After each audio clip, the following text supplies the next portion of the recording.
Assalamualaikum warahmatullahi wabarakatuh. Bismillahirrahmanirrahim. Alhamdulillah hamdan katsiran thayyiban mubarakan fi kama yuhibbu rabbuna wa yarda. Asyhadu an la ilaha illallah wahdahu la syarika lah wa la na'budu illa iyyah. Wa asyhadu anna Muhammadan 'abduhu wa rasuluhu la nabiyya ba'dah. Allahumma shalli wa sallim ala nabiyyina al-karim Muhammad bin Abdullah wa ala alihi wa sahbihi wa tabi'ihim wa man tabi'ahum bi ihsanin ila yaumil qiyamah. Amma ba'du, qala Allah Ta'ala fi kitabihil karim wa huwa asdaqul qailin. Ya ayyuhalladzina amanu taqullaha haqqa tuqatih wa la tamutunna illa wa antum muslimun. Ya ayyuhalladzina amanu taqullaha wa qulu qawlan sadida yuslih lakum a'malakum wa yaghfir lakum dhunubakum. Wa man yuti'illaha wa rasulahu faqad faza fawzan 'azima. وقال رسول الله صلى الله عليه وسلم فإن أصدق الحديث كتاب الله تعالى وخير الهدى هدى محمد صلى الله عليه وسلم وشر الأمور محدثاتها وكل محدثة بدعة وكل بدعة ضلالة وكل ضلالة في النار. Ma'asyiral muslimin rahmani Allah rahimakum. Hadirin jamaah Masjid Al-Fatah yang mudah-mudahan dirahmati Allah Subhanahu wa taala. Kita awali kajian kitab tauhid ini dengan memanjatkan puji serta syukur kita kepada Allah Subhanahu wa taala yang telah begitu banyak memberikan nikmat-nikmatnya kepada kita sekalian.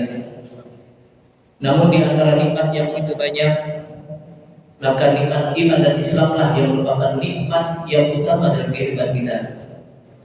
Karena nikmat inilah yang nanti di akhirat akan bisa memasukkan kita ke dalam surganya, dan dengan nikmat iman dan Islam pula lah mudah-mudahan kita diselamatkan oleh Allah Subhanahu wa taala dari api nerakanya.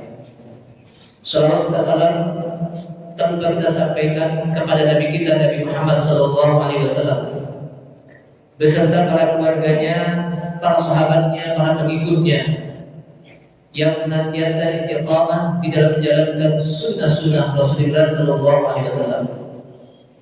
Ma'asyiral muslimin a'azzani Allah wa iyyakum. Kaum muslimin yang mudah-mudahan dimuliakan Allah Subhanahu wa taala.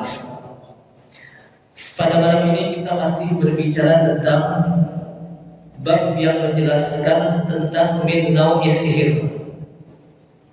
Termasuk bagian dari macam-macam sihir. Dari macam-macam sihir ini ada yang bisa membuat orang keluar dari iman atau murtad.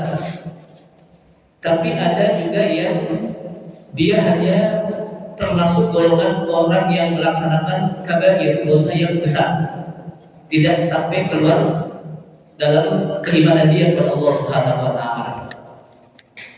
Sebagaimana hadis yang disampaikan dalam riwayat Ibnu Mas'ud radhiyallahu anhu. Salah seorang sahabat Nabi yang namanya Ibnu Mas'ud radhiyallahu anhu. Qala, kata Ibnu Mas'ud, bahwa Rasulullah SAW pernah bertanya. Apa pertanyaannya? Ala hal unabbiukum mal arhu. Kata Rasulullah SAW dalam riwayat Ibnu Mas'ud ini, ala hal unabbiukum mal arhu. Apakah mau aku beritahukan kepada kalian apa itu yang disebut dengan al-arhu? Jadi ini istilah di dalam hadis al-arhu.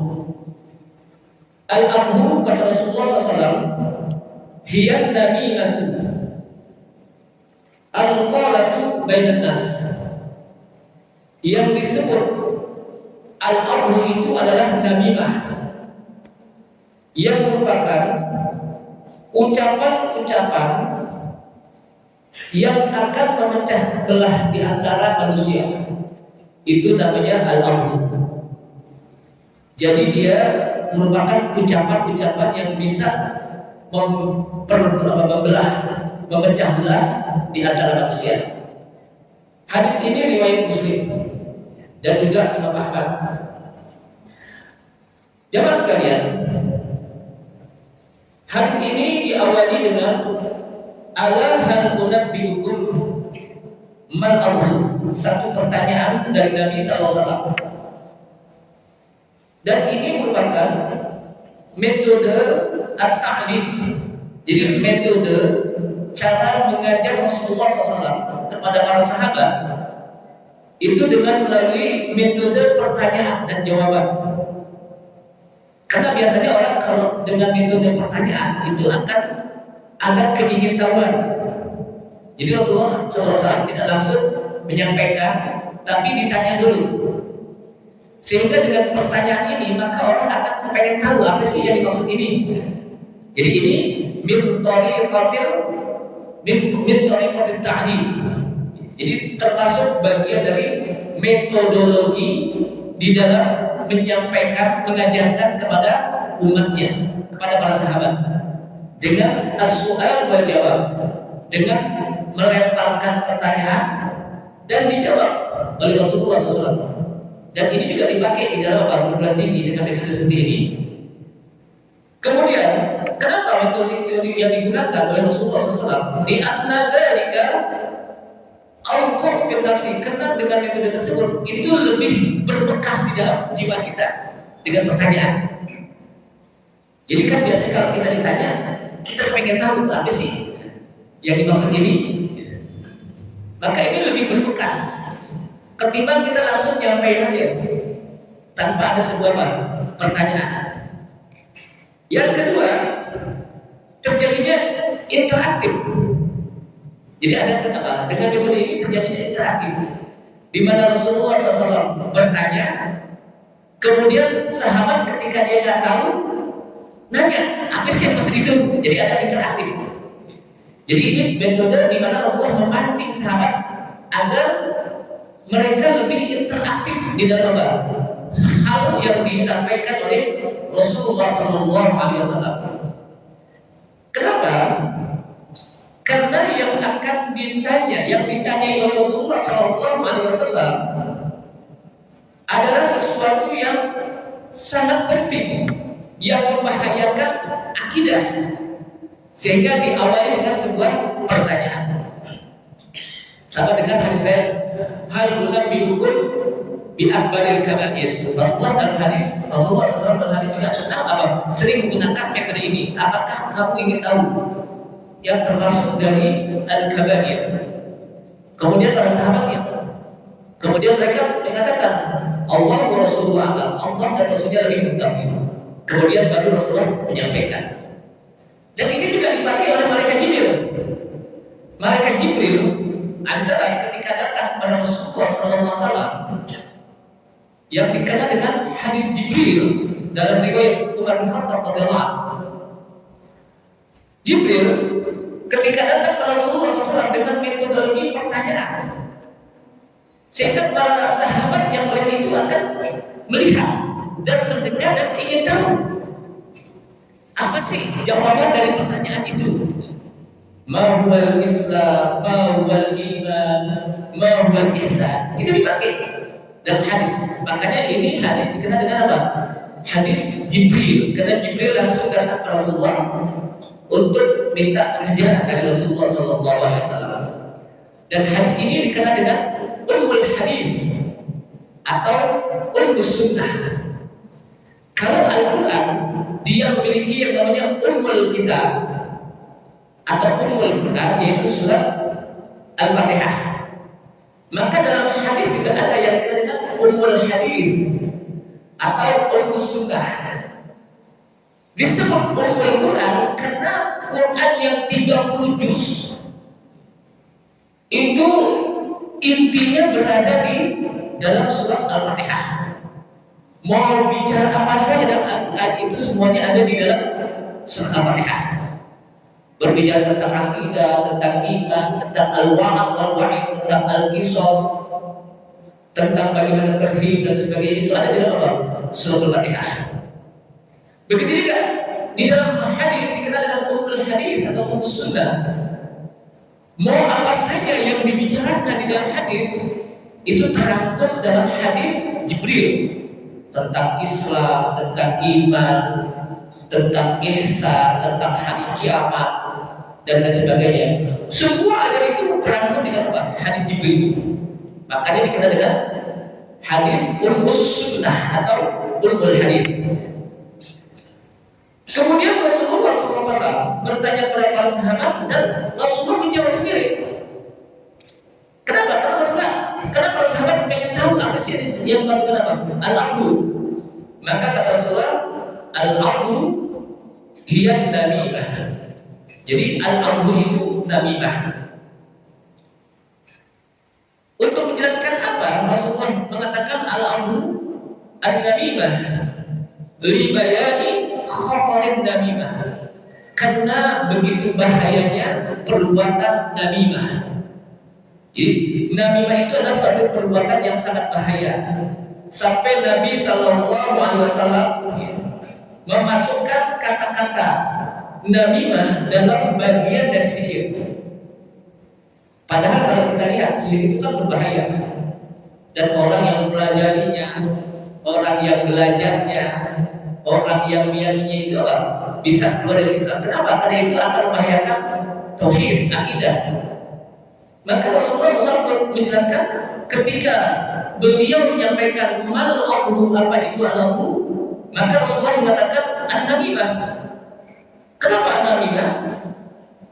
Karena an-namimah itu adalah sesuatu yang termasuk juga bagian dari perbuatan sihir, sehingga Rasulullah memerintahkan kepada kita tahdziran biha, agar kita mewaspadai perbuatan namimah. Karena dia bagian dari apa? Sihir. Jamaah sekalian, kalau kita lihat wa limadza saratil namimah bihadhil khuturah. Kenapa namimah itu sangat berbahaya? Li'anna namimah, kata para ulama, ta'malu amal sihri. Karena sesungguhnya orang melakukan namimah itu juga merupakan bagian dari sihir. Sebab dengan melakukan namimah, fatafarraqa bainan nasi kama yufarriqu bainahum sihr. Dia melakukan namimah itu akan memecah belah orang.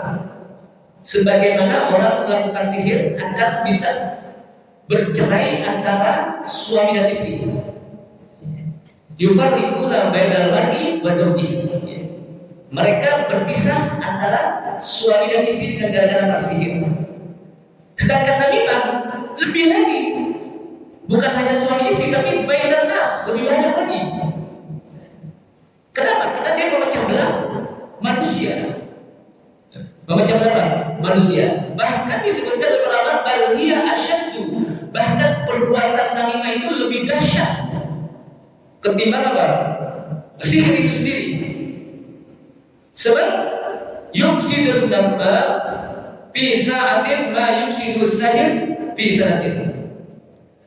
Orang melakukan namimah itu dia bisa akan merusak saat itu juga langsung. Merusak manusia, memecah belah manusia.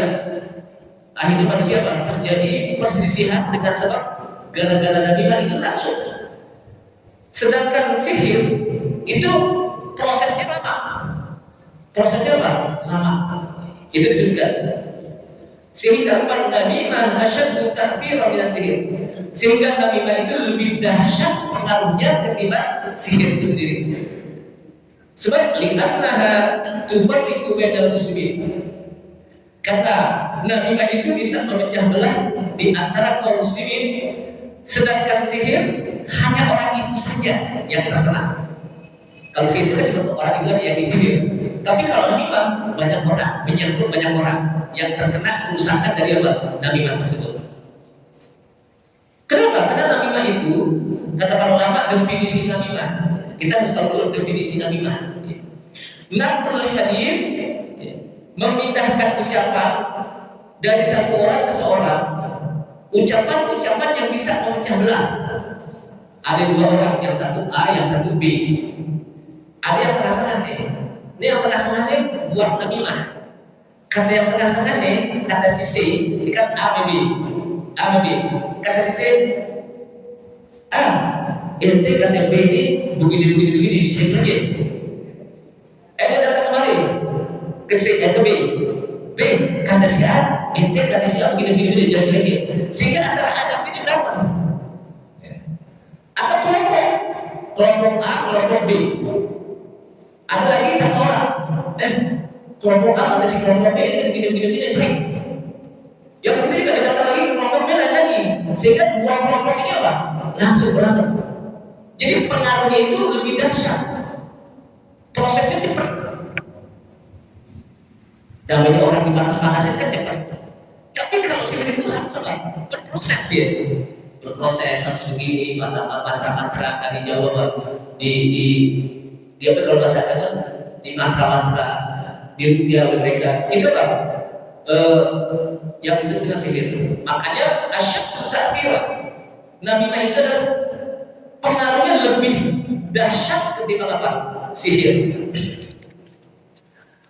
Nah, oleh karena itulah Rasulullah SAW memasukkan an-namimah itu ke dalam sihir. Maka kata para ulama, wan-namimah minal kabair. Dia termasuk bagian dari kabair dosa besar. Karena Rasulullah SAW langsung menjelaskan kepada kita dari hadis Nabi SAW tentang namimah yang merupakan bagian dari sebab-sebab orang mendapatkan azab kubur. Jadi sebab-sebab orang bisa mendapatkan azab kubur itu disebabkan karena namimah. Makanya jangan sekali-sekali namain anak kita Siti Namimah. Mentang-mentang ada tak marbutohnya, namanya saja Siti Namimah. Kenapa? Karena bahasanya jelek. Namimah itu orang yang suka memprovokasi. Ini kan bagus ada tak di bahasa Arab lagi. Kita harus tahu dulu bahasa Arabnya apa artinya. Kata Rasulullah SAW, "Kama jaa fil hadits anna Nabi sallallahu alaihi wasallam marra bi qabri." Sebagaimana telah datang sebuah hadis Nabi SAW bahwa Nabi pernah melewati dua kubur. Ketika Rasulullah SAW melewati dua kubur, kemudian Rasulullah ngomong kepada para sahabat, "Innahuma la yu'adzabani ma yu'adzabani fi kabir." Kata Rasulullah, sesungguhnya dua kubur ini itu sesungguhnya dia sedang diadab. Tidaklah keduanya sedang diadab oleh ahli kubur fi kabirin dengan sebab hal-hal yang besar. Sebab apa? Bukan hal-hal yang besar. Maksudnya apa? Amma innahu, adapun satu kubur ini kata Rasulullah, fakana yamshi bin namimah. Ini satu kubur ini nih, dia suka berjalan di permukaan bumi melakukan namimah. Negara-negara dia orang berantem. Kenapa? Suka memprovokasi. Kalau orang Betawi bilang dia tukang kompor, atau tukang kompor, ngompor-ngomporin orang, manas-manasin orang. Jadi gara-gara itu dia bisa mendapatkan adab kubur. Yang kedua, wa amal akhar, fakana la yastabiu min bawlihi. Adapun kubur yang satu ini dia tidak bersih dari istinja ceboknya. Kalau bahasa kita cebok itu ya istinja. Istinja itu apa sih? Ya cebok. Membersihkan dari najis. Najis kita apa? Ketika kita buang air kecil atau buang air besar. Dan dia tidak bersih. Jadi padahal itu kan satu hal yang mungkin kebanyakan orang dianggap ini kan ringan, enteng.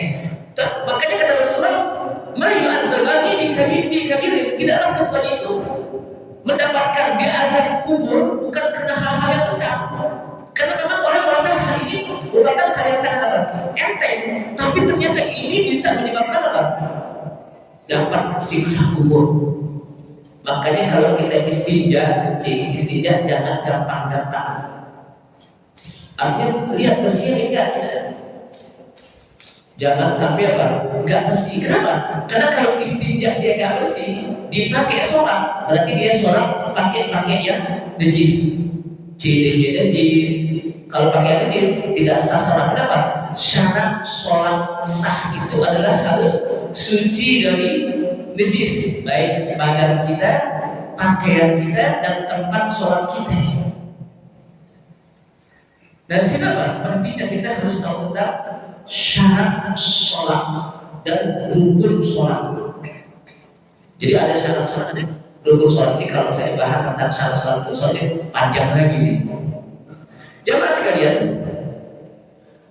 nah dari sini padahal ala annahu nabiyya tusabbibu adzab al-qabri. Ini merupakan dalil bahwa perbuatan namimah itu menyebabkan orang terkena azab kubur. Kalau dia diazab di api neraka, dia sudah mendapatkan apa? Azab kubur. Waliyadu billah.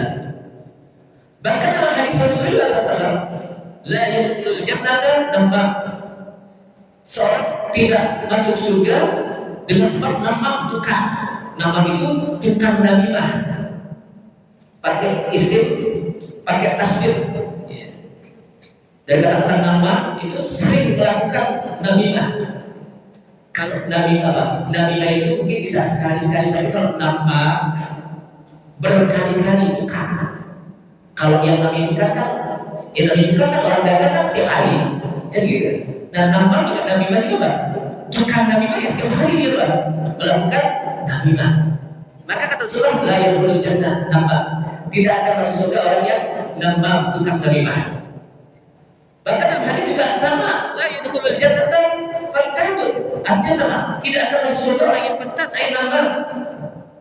Namun kata para ulama, wan nama laisa lahu mustahil. Jadi perbuatan namimah itu hukumnya tidak sama dengan perbuatan sihir. Kenapa? Orang yang melakukan namimah dia tidak sampai kepada kufur, tidak keluar dari Islam. Tapi ya, sebagaimana ketika orang melakukan sihir, dia akan keluar dari keislaman dia, dari milah Islam. Namun orang yang melakukan namimah itu muharram, diharamkan oleh Allah Subhanahu wa taala sebagaimana diharamkannya sihir. Artinya dia termasuk juga kabair. Dosa besar, tapi tidak masuk kepada keluar dari milah Islam. Sedangkan sihir bisa keluar dari milah Islam. Kenapa? Li'anna sihra kufur. Karena orang yang melakukan sihir itu bisa kufur. Wan namimah fiskun. Dan namimah itu fisk, pasif. Pasif apa? Dosa besar. Kalaupun dosa besar, jangankan dosa besar, dosa kecil kita tidak boleh enteng-enteng. Dosa kecil nanti kita nggak boleh enteng-entengin, apalagi apa? Dosa besar jangankan dosa. Iya, tapi kalau dosa besar itu kan luar biasa, namanya dosa besar. Nah ini apa? Makanya namimah itu dimasukkan ke dalam an-namimah al-adu hiya namimah. Jadi al-adu itu adalah namimah, dan namimah itu adalah termasuk bagian dari apa? Sihir disebutnya. Kemudian kita masuk lagi kepada hadis dari riwayat Ibnu Umar radhiyallahu anhu bahwa Rasulullah sallallahu alaihi wasallam mengatakan inna minal bayani la sihra. Sesungguhnya termasuk daripada al-bayan itu adalah sihir. Apa al-bayan? Al-bayan itu kata para ulama adalah al-balaghah wal fasahah. Al-bayan itu adalah ucapan yang balagh. Balagh itu apa? Yang indah-indah. Wal fasahah yang sangat fasih. Sampai orang ketika mendengarkan itu terpukau dengan ucapannya. Jadi sampai orang itu apa? Terpukau dengan ucapannya. Kenapa? Karena dia sangat bisa memukau. Makanya kalau kita lihat orang-orang besar itu kalau ngomong wah luar biasa kebaikannya. Itu bisa memukau orang. Bahkan orang bisa ngakak dengan gitu. Kalau nggak ngomong gitu. Saking terpukaunya dengan ucapan itu. Nah di sini disebutkan Jadi ketika dia berbicara orang tertarik dengan tutur katanya, kalimatnya yang sangat bagus, yang indah, fasahatul kalamnya. Berbeda dengan sar-sar, orang yang ngomongnya banyak. Sar-sar itu orang yang ngomongnya belum tentu punya daya tarik. Dia cuma bisa ngomong doang, tapi apa? Tidak ada daya tarik. Dan ini kita bisa rasakan. Nah, di sini jamaah sekalian disebutkan oleh para ulama, fa in istamala hadhihi al-quwwah al-bayaniyah fil khairi wa ittiba'il haqq fa huwa majur. Jadi kalau dia menggunakan al-bayan, kalau bahasa kita apa? Ilmu retorika. Ilmu retorika al-bayan itu apa? Karena orang dengan ilmu ini apa? Ketika dia ngomong bisa apa? Bisa terbuka. Kalau dia melakukannya punya kekuatan, tapi untuk perbuatan baik dan untuk menuju kepada yang hak dan menolak kebatilan, apalagi yang disampaikan di situ ada Al-Quran, ada hadis, itu nggak apa-apa, bahkan itu mendapatkan pahala. Kenapa? Karena yang disampaikan enggak, tapi dengan tutur kata, bahasa, kalimat yang indah. Karena kalau kita lihat para ulama kita juga, mereka ketika menyampaikan kalimatnya indah dengan syair-syair yang indah. Kadang-kadang sampaikan Al-Imam Syafi'i itu orang yang khutbah itu luar biasa, dia menyampaikannya dengan tutur kata yang kalimatnya tinggi, bahasanya tinggi.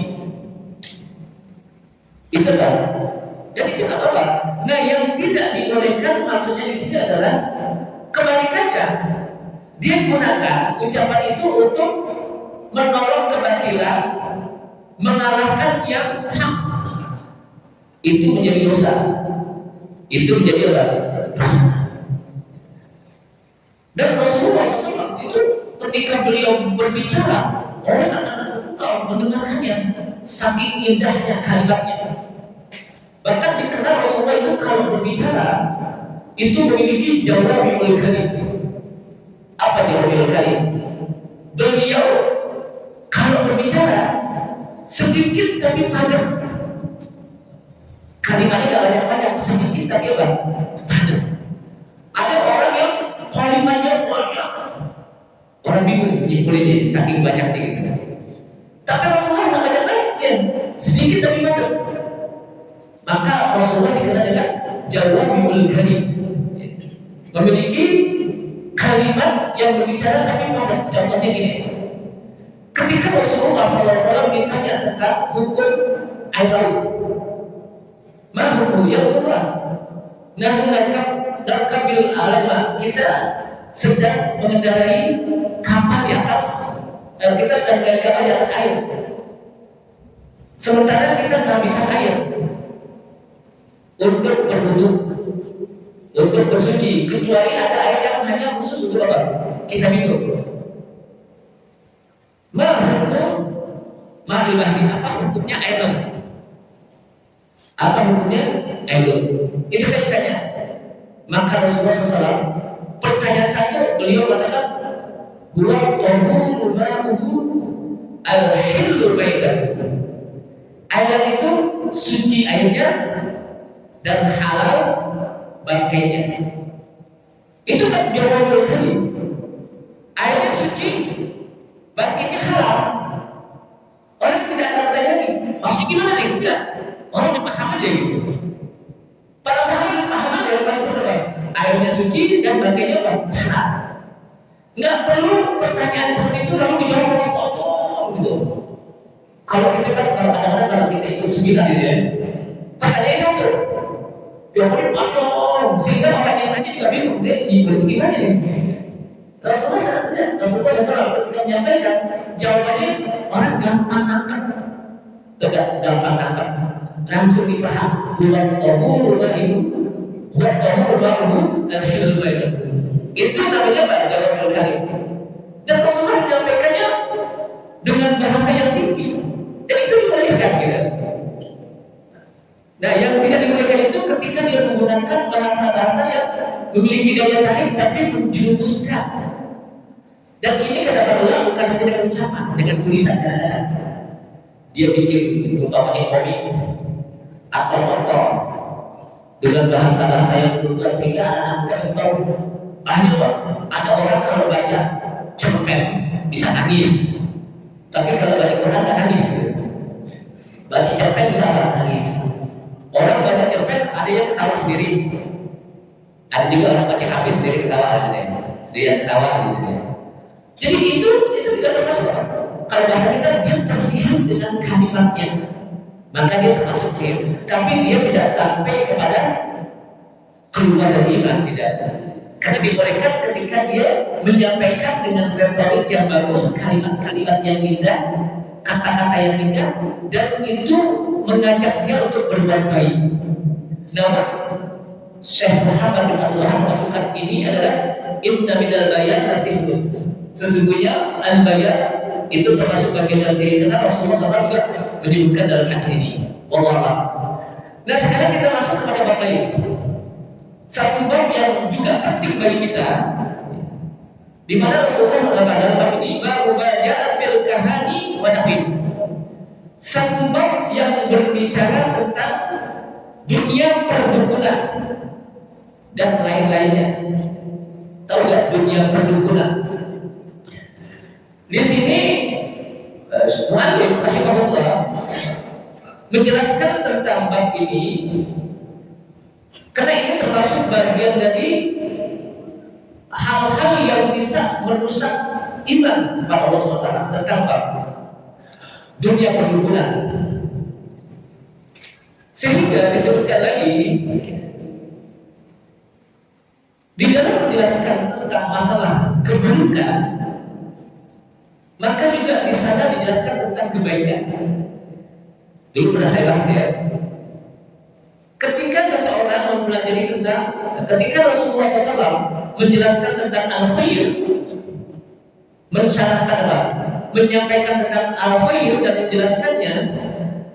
Kemudian setelah itu Rasulullah SAW juga menjelaskan tentang asyar, keburukan. Jadi ketika Rasulullah menjelaskan tentang al-khair, kebaikan, setelah itu Rasulullah SAW menjelaskan tentang keburukan. Kenapa? Min ajli an yakuna al-muslim ala hadrin, agar seorang muslim dia berhati-hati. Kenapa? Tidaklah cukup seseorang itu hanya tahu kebaikan saja tanpa dia mengetahui keburukan. Dia akan tahu kebaikan kalau dia tahu keburukan, dan dia akan tahu keburukan kalau dia akan apa? Kalau dia tahu kebaikan.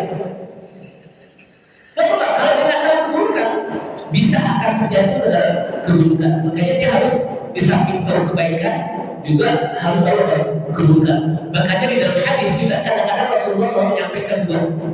Seperti ketika Rasulullah bertanya, ketika para sahabat bertanya, ya Rasulullah, ma huwal bir wa ma huwal ithmu. Ditanya dua tuh, dua hal yang berlawanan. Wahai Rasulullah, apa itu yang disebut dengan al-bir, kebaikan?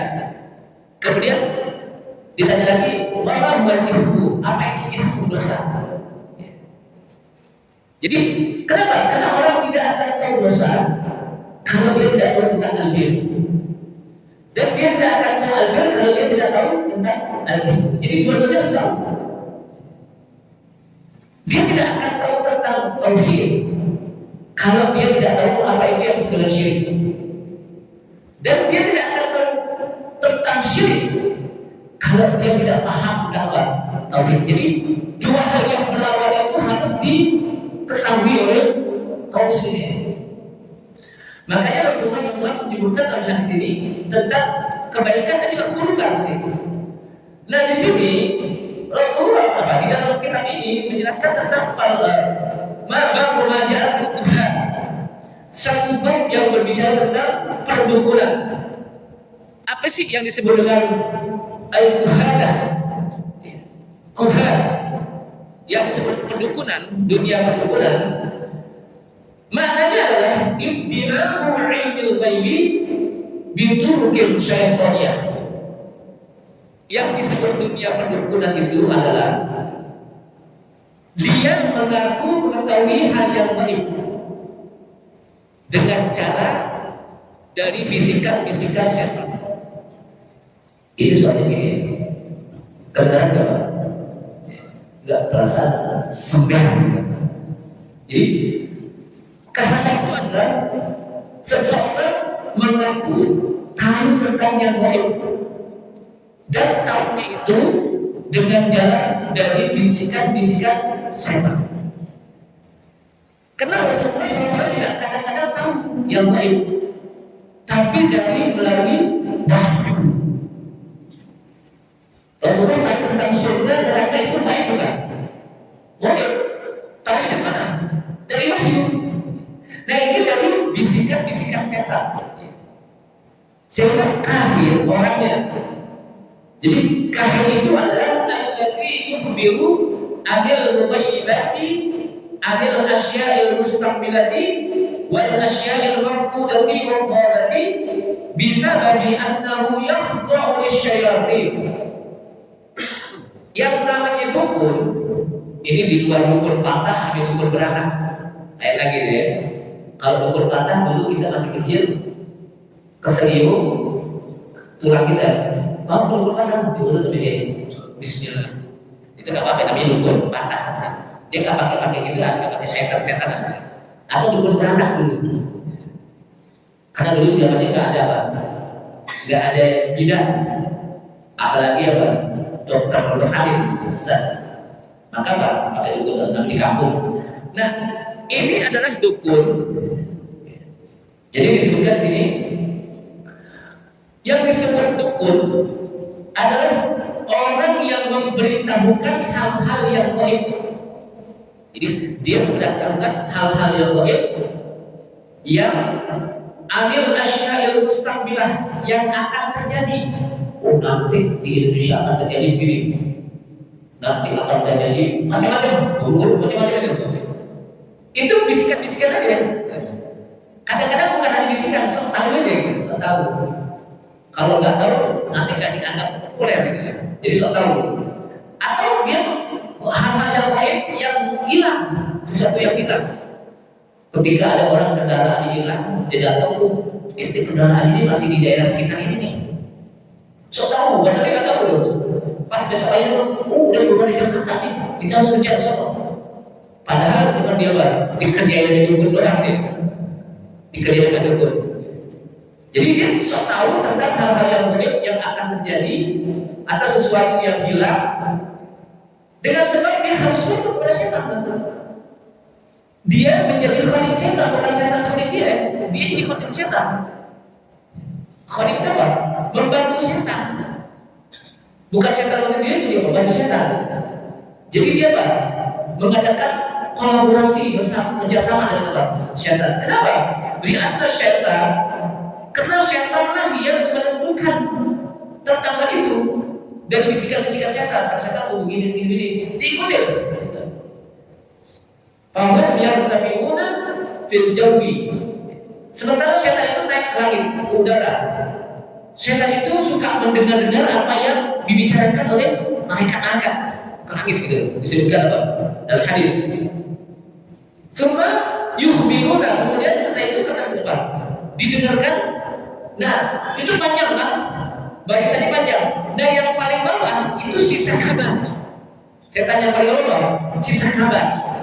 Dia sampaikan sehingga dengan apa yang dia sampaikan, maka dia menyampaikan kepada orang yang berdukun dan dia pun yukan di rumah dia sudah berucap dengan 100 dusta, 100 bohong.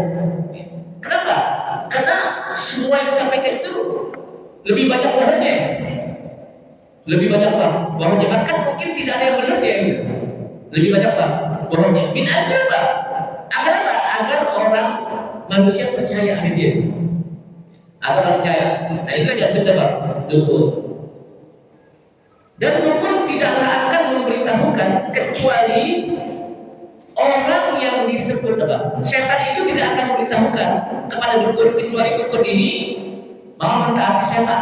Jadi setan itu tidak akan memberitahukan kepada dukun kecuali dukun itu harus taat pada setan, harus memenuhi syarat-syaratnya.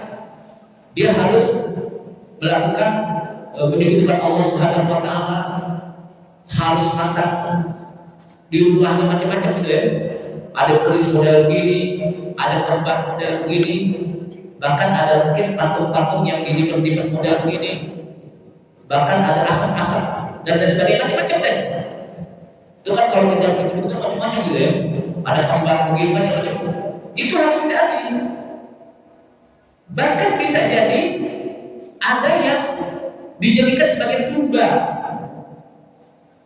karena itu permainan setan kan, sebagai apa? Tumbal. Nah disinilah jemaah sekalian, setan akan mentaati dia kalau dia memenuhi syarat. Tapi setan itu tidak akan mentaati kalau dia seorang mukmin, apalagi mukmin yang taat, nggak bisa. Apalagi di rumahnya sering dibacakan surah Al-Baqarah. Apalagi kalau tidur baca ayat kursi, Al-Ikhlas, Al-Falaq, An-Nas. Baca ayat kursi, baca dua surat terakhir, dua ayat terakhir dalam surah Al-Baqarah. Apa itu? Yang apa? Amana Rasul bima unzila ilaihi. Itu dibaca kalau kita tidur. Sehingga kita kalau sampai pagi dengan baca ayat kursi dan baca seperti ini, maka tidak diganggu oleh setan sampai pagi. Nah di sini apa? Pentingnya kita untuk memahami ini. Kemudian di zaman jahiliyah, zaman Rasulullah SAW, sebelum beliau dibangkitkan oleh Allah Subhanahu Wa Taala, yang namanya tukang-tukang dukun itu merajalela di mana-mana. Setiap kabilah itu punya dukun masing-masing. Mereka kalau mengadakan perang itu main kuat-kuatan dukun. Di zaman Nabi Musa kan sudah mulai muncul kan, makanya Nabi Musa itu tukang-tukang itu dukun. Fir'aun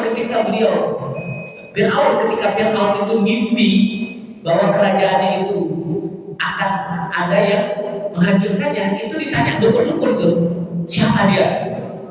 Jadi udah lama tuh dukunan, sehingga di zaman Rasulullah kabilah-kabilah masing-masing dia punya dukun, yang masing-masing menanggung kuat-kuatan dukun. Maka Rasulullah SAW pernah terkena sihir ya. Terus surat apa? Lalu turun surat Al-Falaq dan An-Nas. Al-Falaq dan An-Nas. Nah, jamaah sekalian, ketika Rasulullah SAW dibangkitkan oleh Allah SWT, udah bisa. Ini panjang urusannya ini. Karena dunia belum pun dari ini.